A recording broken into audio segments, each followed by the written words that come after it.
Welcome. In this unit, we'll explore the essential skills you need to navigate the web efficiently.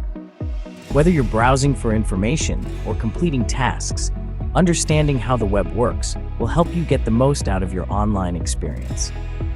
Let's begin with the URL, or Uniform Resource Locator.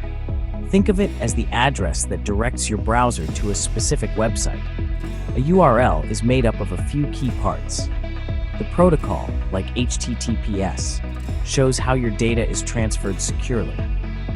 The domain, such as example.com, is the unique name that identifies the website.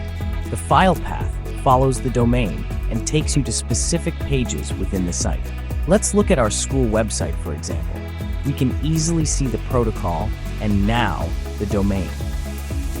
Notice how when we change pages, the file path changes. Next, let's talk about browser basics.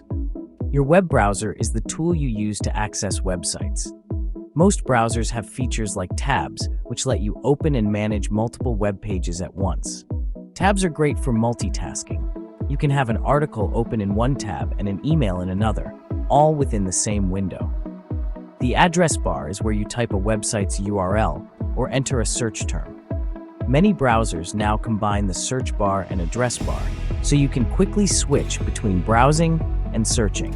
Finally, it's important to keep your browser running smoothly by clearing your browsing history and temporary files. This not only protects your privacy, but also ensures your computer performs well. You can easily do this by visiting your browser's settings and selecting Clear History. To recap, understanding URLs, using browser tabs effectively, and keeping your browser clean are all key to navigating the web like a pro. With these skills, you'll be able to browse efficiently and safely. Ready to take control of the web? Let's move on to the next lesson.